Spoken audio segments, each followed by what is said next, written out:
Class 12 students, human health and disease chapter number 8 में हम लोगों ने इम्यूनिटी, कैंसर और एड्स कंप्लीट कर लिया है। आज के वीडियो सेशन में हम डिस्कस करेंगे ह्यूमन हेल्थ एंड डिजीज़ का इंट्रोडक्शन, जिसमें हम डिस्कस करने वाले हैं हेल्थ के बारे में। हेल्थ को डिस्कस करने के बाद से हेल्थ को डिफ़ाइन करूँगा, देन उसके बाद से कैसे हम हेल्थ को अचीव करेंगे, एक गुड हेल्थ को कैसे हम अचीव करेंगे ये भी डिस्कस करेंगे। देन इसके बाद से डिस्कस करेंगे डिजीज़ को क्लासीफाई करेंगे। देन इंडिविजुअल डिजीज़ में एग्जांपल्स भी डिस्कस करेंगे।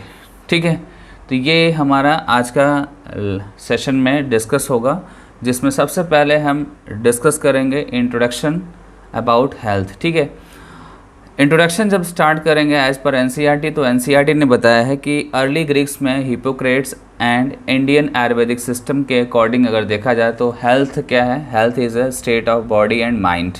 ठीक है, और ये हेल्थ जो है, हेल्थ में अगर बॉडी और माइंड से रिलेशन है तो उसका बैलेंसिंग कैसे होता है, उसका बैलेंसिंग ह्यूमर से होता है। ठीक है, it is balance bye humours. ठीक है, ये लाइन आपको लर्न करना होगा, ये अकॉर्डिंग टू अर्ली ग्रीक्स है, अर्ली ग्रीक्स। ठीक है, अर्ली ग्रीक्स में हिपोक्रेट्स और इंडियन आयुर्वेदिक सिस्टम के अकॉर्डिंग ये स्टेटमेंट दिया गया है। ठीक है ना, इसमें जो मेन पॉइंट है वो है ह्यूमर्स। ठीक है, बॉडी एंड माइंड, ये वर्ड्स आप ध्यान देंगे। देन कुछ टाइम के बाद जब बायोलॉजिकल डिस्कवरी हो गई तो ये पता चला कि माइंड को जो इन्फ्लुएंस करने वाला है वो कौन है, न्यूरल एंड एंडोक्राइन सिस्टम है। दैट मीन्स कि nervous system as well as hormonal system. ठीक है, ये दो सिस्टम ऐसे हैं जो माइंड को मैनेज करते हैं, ठीक है, रेगुलेट करते हैं। इसके साथ साथ अगर हेल्थ की बात करें, ठीक है, फिटनेस की बात करें, ठीक है, और स्पेशली हमारा जो गोल है डिस्कशन का वो है डिजीज़ को लेकर। मतलब हमारे बॉडी में अगर डिजीज़ हो रही है और डिजीज़ से हमारी बॉडी को अगर सेफ़ रखना है तो नेचर ने हमारी बॉडी में क्या दिया है इम्यून सिस्टम। ठीक है, इम्यून सिस्टम जो है वो डिफरेंट टाइप के इन्फेक्शन से हमारी बॉडी को बचाता है और देन हम हेल्दी हो पाते हैं। ठीक है, देन हम हेल्दी हो पाते हैं। दैट मीन्स कि इम्यून सिस्टम मेंटेन कर रहा है हमारे हेल्थ को। ठीक है, ये सारे पॉइंट्स इंट्रोडक्शन में आपको मिलेंगे एनसीईआरटी के। देन उसके बाद से हम डिस्कस करेंगे डेफिनेशन ऑफ गुड हेल्थ। ठीक है, कैसे आप गुड हेल्थ को डिफ़ाइन करेंगे, तो मैं आपको बता दूं कि गुड हेल्थ को डिफ़ाइन करना है तो आप WHO के अकॉर्डिंग देखिए। ठीक है, WHO के अकॉर्डिंग जो गुड हेल्थ है वो क्या है, आप यहाँ देख सकते हैं। Good health is a state of optimum physical fitness, mental maturity, alertness with freedom from anxiety and social well being with freedom from social tension. ठीक है, ये हमारा गुड हेल्थ का डेफिनेशन हो गया, जिसमें फिटनेस की बात हो रही है, मेंटल मैच्योरिटी की बात हो रही है, अलर्टनेस की बात हो रही है, ठीक है, सोशल वेलनेस की बात हो रही है और सोशल टेंशन ना हो हमें। ठीक है, टेंशन अगर होगा तो हम हेल्दी नहीं रह सकते हैं। ठीक है, अगर सोशल टेंशन नहीं है तभी हम हेल्दी रह सकते हैं। ठीक है, तो ये सारी चीज़ें जो हैं अगर मेंटेन है तभी आपका गुड हेल्थ हो सकता है, अदरवाइज़ गुड हेल्थ होने का कोई चांस नहीं है। ठीक है, और कैसे गुड हेल्थ को हम अचीव करें, ठीक है, ये भी एक क्वेश्चन है, how to achieve good health. तो मैंने यहाँ पे मेंशन कर रखा है। उसके लिए आपको बैलेंस डाइट लेना होगा, हाइजीन मेंटेन करना होगा और रेगुलर एक्सरसाइज करना पड़ेगा। ठीक है, और साथ में आपको बता दूं कि कोई भी हेल्दी पर्सन है तो वो क्या क्या कर सकता है, मतलब उससे क्या बेनिफिट होगा। ठीक है, तो बेनिफिट की अगर बात करें तो जो भी हेल्दी पर्सन होगा वो इफ़िशियंटली वर्क करेगा। ठीक है, प्रोडक्टिविटी इंक्रीज़ करेगा, जहाँ पे भी रहेगा अपने सराउंडिंग जो है वो पूरे सराउंडिंग को बेनिफिट देगा, इसलिए आप बोल सकते हैं कि प्रोडक्टिविटी को वो इंक्रीज़ करेगा। ठीक है, देन प्रोडक्टिविटी अगर इंक्रीज़ करेगा तो बाय डिफ़ॉल्ट क्या होगा, इकोनॉमी भी हमारी इम्प्रूव होगी। ठीक है, हमारी इकोनॉमी भी शॉर्ट टर्म और लॉन्ग टर्म दोनों में इम्प्रूव होगा। और देन लास्ट में क्या है कि उस पर्सन का लाइफ स्पेन इंक्रीज़ हो जाएगा। आप यहाँ पे देख सकते हैं इंक्रीज लॉन्गेविटी ऑफ पीपल। ठीक है, तो ये सारी चीज़ें आपको कहाँ पे मिलेगी, ये सारी चीज़ें आपको introduction of human health and disease chapter में मिलेगा। ठीक है, देन कुछ पॉइंट्स हैं, फैक्चुअल पॉइंट्स, आप देखो ध्यान से। वर्ल्ड हेल्थ डे कब मनाते हैं, 7 अप्रैल को मनाते हैं। ठीक है, देन उसके बाद से हम डिस्कस करेंगे डिजीज़ कैसे होता है, ठीक है। आप इसको समझिए। देखो, कोई भी बॉडी है, बॉडी में बहुत सारे ऑर्गन हैं और ऑर्गन सिस्टम है, ठीक है। बहुत सारे ऑर्गन और ऑर्गन सिस्टम है। ऑर्गन और ऑर्गन सिस्टम में अगर कुछ भी प्रॉब्लम होता है, ठीक है, अगर कुछ भी प्रॉब्लम होता है तो उसका एक एडवर्स इफेक्ट पड़ता है हमारे ओवरऑल बॉडी पे, ठीक है।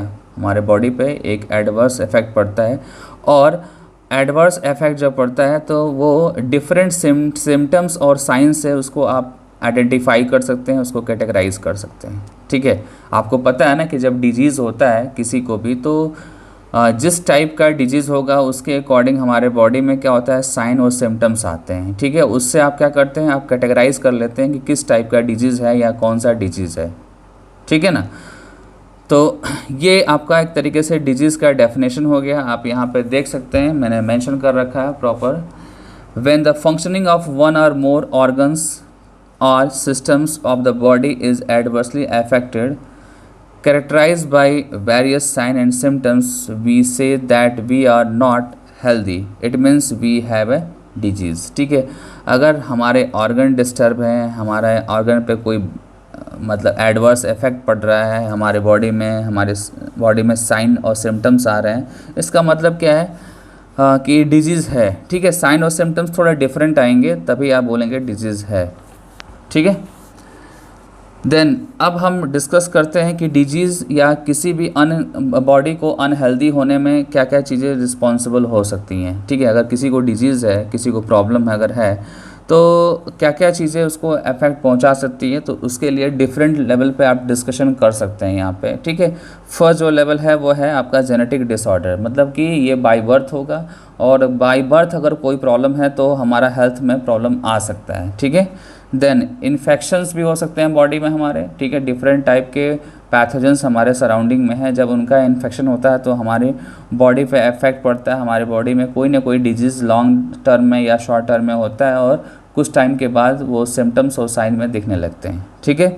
देन आज का हमारा जो लाइफ स्टाइल है, ठीक है, जो हमारा लाइफ स्टाइल है वो भी हमारे हेल्थ को डिस्टर्ब करता है, ठीक है, हमको अनहेल्दी करता है। जैसे लाइफ स्टाइल में, जैसे कि सोने का टाइम हमारा हुआ, ठीक है, हमारे एक्सरसाइज का टाइमिंग क्या है, हम एक्सरसाइज करते हैं या नहीं करते हैं, ठीक है, क्या हम डाइट लेते हैं या कैसे हम हमारे सोने का टाइमिंग क्या है, हमारे मतलब वर्क का टाइमिंग क्या है, हमारा वर्किंग स्टाइल क्या है, ठीक है। ये सारी चीज़ें लाइफ स्टाइल में आएंगी, और लाइफ स्टाइल अगर हमारा ख़राब है तो हमारा हेल्थ भी ख़राब हो सकता है, ठीक है। तो हेल्थ ख़राब होने के लिए जेनेटिक डिसऑर्डर जो बाय बर्थ होगा, इन्फेक्शंस जो है आफ्टर बर्थ होगा, ठीक है, और लाइफ स्टाइल भी आफ्टर बर्थ ही कंसिडर करेंगे, ठीक है। तो ये हमारा डिस्कस हो गया इंट्रोडक्शन, ठीक है, जिसमें डिजीज़ भी मैंने डिस्कस कर लिया। अब इसके बाद से डिजीज़ को हम क्लासीफाई करेंगे। आपके सामने यहाँ स्क्रीन पे डिजीज़ का मैंने क्लासिफिकेशन कर रखा है, आप देख सकते हैं यहाँ पे। फर्स्ट जो कैटेगरी है डिजीज़ का वो है कॉन्जेंटियल डिजीज़, सेकेंड कैटेगरी है एक्वायर्ड डिजीज़, ठीक है। कॉन्जेंटियल डिजीज़ ऑलवेज बाय बर्थ होगा, मतलब कि ये जेनेटिक लेवल पे होगा, ये डीएनए लेवल पे होगा। डीएनए में अगर कोई एरर आ गया है तो उससे कॉन्जेंटियल डिजीज़ होगा, ठीक है। आप डीएनए भी बोल सकते हैं और क्रोमोसोम भी बोल सकते हैं, ठीक है। देन नेक्स्ट आपका क्या है, acquired disease. Acquired disease after birth होता है, ठीक है, और आफ्टर बर्थ क्या क्या पॉसिबिलिटी हो सकती है डिजीज़ होने की, उसमें फर्स्ट है आपका इन्फेक्शन के थ्रू हो सकता है। डीजनरेशन, जैसे कि बॉडी का कोई पार्ट डीजनरेट कर रहा है तो उससे भी एक्वायर्ड डिजीज़ हो सकती है। डाइट अगर कम और ज़्यादा है, ठीक है, या ऐसा बोल सकते हैं कि जो हमारा डाइट है उस डाइट के अंदर कोई भी कंपोनेंट कम हो या ज़्यादा है तो उससे भी हमारा डिजीज़ हो सकता है, ठीक है। देन एडिक्शन, देन डिप्रेशन, ठीक है, ये सारे के सारे जो है ये एक्वायर्ड डिजीज़ होने के रीज़न है, एक्वायर्ड डिजीज़ होने के रीज़न है, ठीक है। देन इसके बाद से हम डिस्कस करेंगे एक्वायर्ड डिजीज़ की क्लासिफिकेशन को, ठीक है। एक्वायर्ड डिजीज़ को जब आप क्लासीफाई करेंगे तो यहाँ पे आपके सामने दो कैटेगरी दिख रही है। फर्स्ट जो कैटेगरी है वो है कम्युनिकेबल डिजीज़। कम्युनिकेबल डिजीज़ का सेकेंड नेम है infectious disease. Then second category है नॉन कम्युनिकेबल डिजीज़, जिसको आप नॉन इन्फेक्शियस डिजीज़ भी बोल सकते हैं, ठीक है। कम्युनिकेबल डिजीज़ को फर्दर कैटेगराइज किया गया है। फर्स्ट जो यहाँ पे क्लासिफिकेशन जो है फर्स्ट जो हुआ है वो कॉजेटिव एजेंट्स के बिहाफ पे हुआ है, कॉजेटिव एजेंट्स के बिहाफ पे हुआ है, ठीक है। यहाँ डिफरेंट टाइप के कॉजेटिव एजेंट्स आपको दिख रहे हैं, जैसे कि बैक्टीरिया, वायरस, प्रोटोजोन्स, फंगस, हेलिमेंथिस। ठीक है, ये डिफरेंट कैटेगरी के पैथोजेंस हैं और उसके अकॉर्डिंग भी कम्युनिकेबल डिजीज़ को क्लासीफाई किया गया है। ठीक है, देन अदर अगर बेसिस ले लें, जैसे कि मोड ऑफ ट्रांसमिशन के बेसिस पर डिस्कस करें, तो मोड ऑफ ट्रांसमिशन के बेसिस पे जब डिस्कस करेंगे तो दो कैटेगरी हैं। फर्स्ट जो कैटेगरी होगी वो होगी communicable with direct transmission, communicable with direct transmission, और सेकेंड जो कैटेगरी होगी जो जिसमें हम बताएंगे कि communicable but indirect transmission, communicable but indirect transmission. और यहाँ पे मैं आपको बता दूं कि यहाँ पे इनडायरेक्ट में क्या होगा कि यहाँ पे फ्लाई, मॉस्किटो इन्वॉल्व होते हैं और then pathogens one body to another body transfer होते हैं, या one place to another place वो ट्रांसफ़र करते हैं पैथोजेंस को। ठीक है, मॉस्किटो,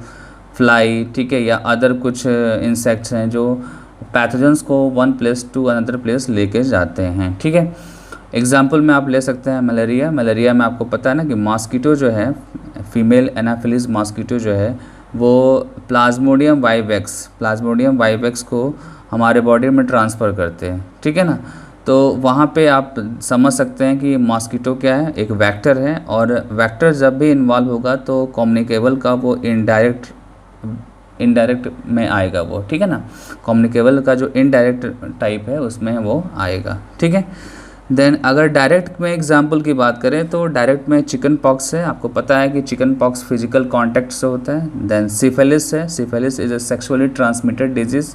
देन रेबीज़ आपको पता है एनिमल बाइट से होता है। ठीक है, तो ये कुछ एग्जांपल्स हैं जो मैंने डायरेक्ट ट्रांसमिशन में बताया है। ठीक है ना, डायरेक्ट ट्रांसमिशन एक्चुअली में किस बिहाफ पे बताया गया है, ये बताया गया है कि कोई भी इन्फेक्शियस एजेंट्स लाइक कोई पैथोजेंस है, वो पैथोजेंस हमारे बॉडी में डायरेक्टली अगर जा रहा है तो जो डिजीज़ होगा वो उसको आप कंसीडर करेंगे डायरेक्ट वाले में। ठीक है, और जो वाया वेक्टर जा रहा है उसको आप किस में क्लासीफाई करेंगे, उसको क्लासीफाई करेंगे इनडायरेक्ट में। ठीक है, तो ये आपका कम्युनिकेबल मैंने क्लासीफाई कर दिया। कम्युनिकेबल में कॉजेटिव एजेंट्स के बिहाफ पे जो यहाँ पे आपको दिख रहा है एग्जाम्पल, बैक्टीरियल डिजीज़ का, वायरल डिजीज़ का, प्रोटोजोन्स का, फंगल का, हेलिमेंथिस का, इसको ध्यान से देखिए। जैसे बैक्टीरियल डिजीज़ की बात करें तो टाइफाइड, निमोनिया, कॉलरा, एंथ्रॉक्स, डिप्थीरिया, हुफिंग कफ। ठीक है, देन वायरल डिजीज़ की बात करें तो यहाँ पे एग्जांपल है common cold, mumps, measles. Protozoans की बात करें तो मलेरिया, अमीबियोसिस। फंगल डिजीज़ की बात करें तो रिंगवर्म हो गया, और हेलमेंथिस की बात करें तो एस्केरियासिस, फैलेरियोसिस, एलिफेंटियोसिस। ठीक है, ये सारे एग्जाम्पल्स हैं अलग अलग पैथोजेंस की कैटेगरी के अकॉर्डिंग। ठीक है, और आपको करना क्या है, यहाँ पे जो चीज़ जहाँ पे मैंने बताया है, एग्जाम्पल बताया है या कोई पर्टिकुलर लाइन मैंने बताई है, वो चीज़ वहीं पे आप लर्न करेंगे, क्योंकि यहाँ से क्वेश्चन आते हैं और सिंपल वाले क्वेश्चन आएंगे। बट आपको क्या करना होगा, आपको ध्यान से सारे टर्म्स, सारे एग्जाम्पल्स आपको एज इट इज़ लर्न करना होगा। ठीक है, क्योंकि बहुत सारे यहाँ पे आप देख रहे हैं ना एग्जाम्पल्स बहुत सारे हैं, तो आपको क्या होगा, अगर इधर का इधर हुआ तो आपको कन्फ्यूज़न हो जाएगा फिर। ठीक है, इसके लिए आपको प्रैक्टिस करनी पड़ेगी, बार बार फ्लो चार्ट बनाना पड़ेगा, आपको एग्जाम्पल्स लर्न करना पड़ेगा। अब यहाँ पे थोड़ा सा एक ओवरव्यू लीजिए आप, पैथोजेंस के इन्फेक्शन के बाद बॉडी में जो चेंजेस आते हैं। कोई भी पैथोजन जब हमारे बॉडी में इन्फेक्शन करता है, ठीक है, तो बॉडी में वो पहले तो क्या करेगा, अपने नंबर को इंक्रीज़ करेगा, मल्टीप्लाई करेगा। ठीक है, फिर हमारे बॉडी के डिफरेंट तरीके से इफेक्ट पहुंचाएगा, जैसे कि वाइटल एक्टिविटीज़ हमारे बॉडी में हैं उनको डिस्टर्ब कर सकता है, मॉर्फोलॉजिकल एक्टिविटी को डिस्टर्ब कर सकता है, फिजियोलॉजिकल एक्टिविटी को डिस्टर्ब कर सकता है। ठीक है, तो ऐसे बहुत सारे जो हैं चेंजेस हमारे बॉडी में लाते हैं पैथोजेंस। ठीक है, और ये सारे चेंजेस हम इंडिविजुअली जब हम डिजीज़ को पढ़ेंगे तो वहाँ पे समझ में आएगा।